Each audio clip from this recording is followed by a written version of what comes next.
Hello guys, welcome back to my YouTube channel architecture life and studies. तो जैसा कि अभी आपने थंबनेल में देख ही लिया है कि जामिया में आर्किटेक्चर में एडमिशन के प्रोस्पेक्टस रिलीज हो चुके हैं और वे ऑफ एडमिशन भी पता चल गया कि अब एडमिशन कैसे होगी, नाटा से होगी या फिर जेईई मेन से होगी। मैं आपको दिखा देता हूं, आप देख लो। ठीक है, क्वेश्चन मार्क मैंने इसीलिए लगा के रखा था थंबनेल में क्योंकि जो पुराने रेगुलेशन और पुराने नियम कानून जो चल रहे थे वो अब धीरे धीरे चेंज हो चुके हैं आर्किटेक्चर में एडमिशन लेने के लिए।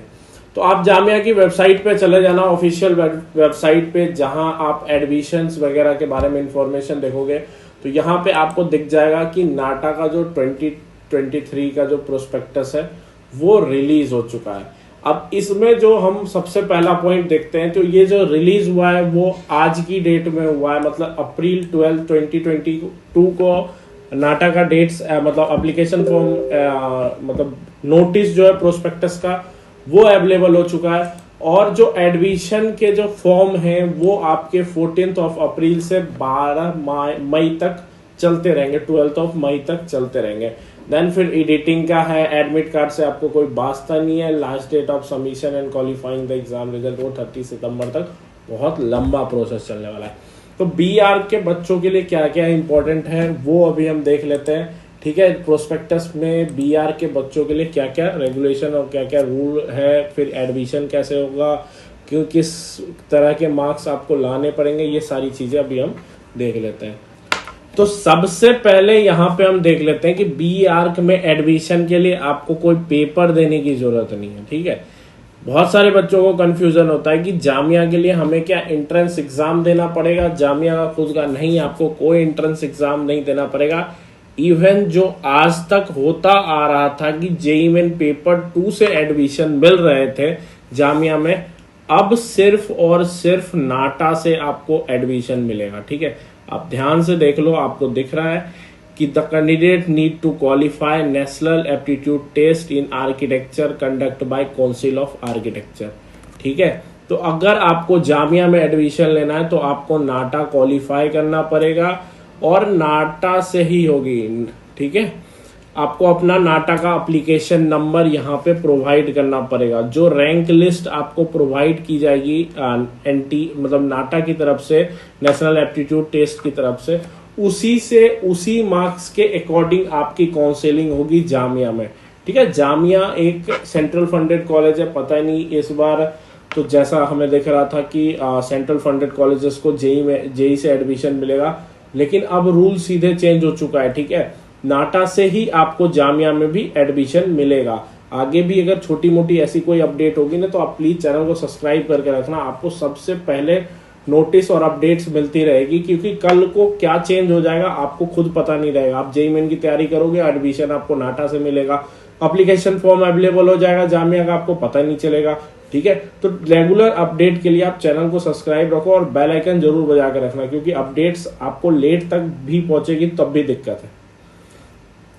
अब देखो, जो बी आर्क का जो फीस होता है, 2 टाइप ऑफ एडमिशंस होते हैं जामिया में। अब कौन से 2 टाइप होते हैं? एक होता है हमारा सेल्फ फाइनेंस्ड और एक होता है जो गवर्नमेंट फाइनेंस करती है। जब गवर्नमेंट फाइनेंस करती है तो उसका जो कॉस्ट होता है वो 16,000 ही लगता है।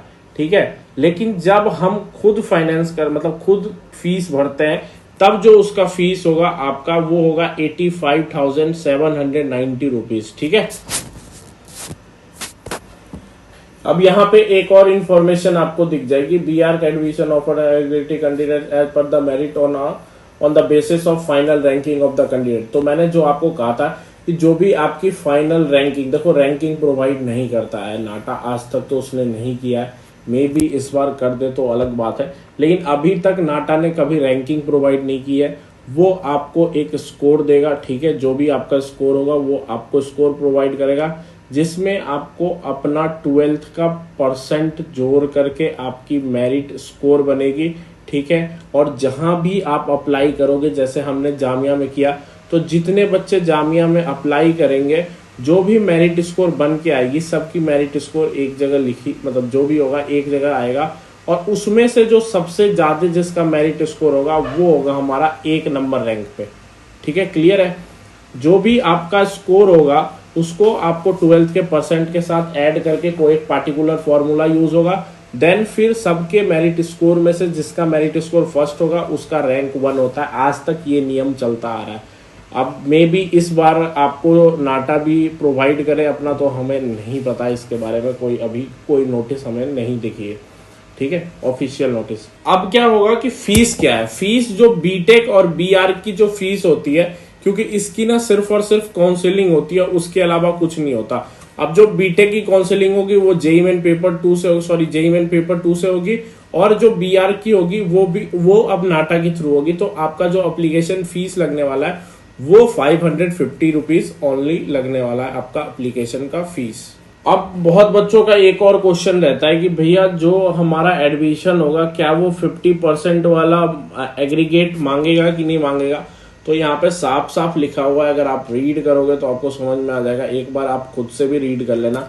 यहाँ पे देखो 50% मार्क्स इन एग्रीगेट ऑफ 10+2, ठीक है, और आपका फिजिक्स केमिस्ट्री मैथ रहना चाहिए, ठीक है। बहुत सारे लोगों ने बहुत सारी वीडियो बनाई इस पे कि मैथ फिजिक्स केमिस्ट्री रहेगा कि नहीं रहेगा। देखो मैथ फिजिक्स केमिस्ट्री कंपलसरी है। अगर आपका मैथ फिजिक्स केमिस्ट्री नहीं है तो आर्किटेक्चर में एडमिशन आपके नहीं हो पाएंगे। अभी तक यही अपडेट है। नेक्स्ट आपका जो मैंने आपको बताया कि 14 अप्रैल का आपका एप्लीकेशन डेट अवेलेबल हो जाएगा। आप लोगों को एप्लीकेशन फॉर्म फिल करना है। देखो एप्लीकेशन फॉर्म फिल करने से पहले आप नाटा का एप्लीकेशन फॉर्म फिल कर लेना, क्योंकि वहां पे आपका नाटा का जो एप्लीकेशन नंबर है वो मांगेगा। अगर आप वो प्रोवाइड करके नहीं देते हो तो फिर आप आप एप्लीकेशन फॉर्म भर ही नहीं पाओगे। तो सबसे पहले हमें नाटा का जो भी हम एप्लीकेशन फॉर्म फिल करते हैं वो हमें डाल देना है। जो लास्ट डेट ऑफ रजिस्ट्रेशन है वो है मई 12, 2022, ठीक है। तो आप अपना एप्लीकेशन फॉर्म भर सकते हो, ठीक है। बाकी चैनल को सब्सक्राइब रखना और बेल आइकन जरूर बजा के रखना, क्योंकि आगे भी जो भी अपडेट्स होगी छोटी बड़ी नाटा जेईई के रिगार्डिंग आपको हमारे चैनल पे मिलती रहेगी।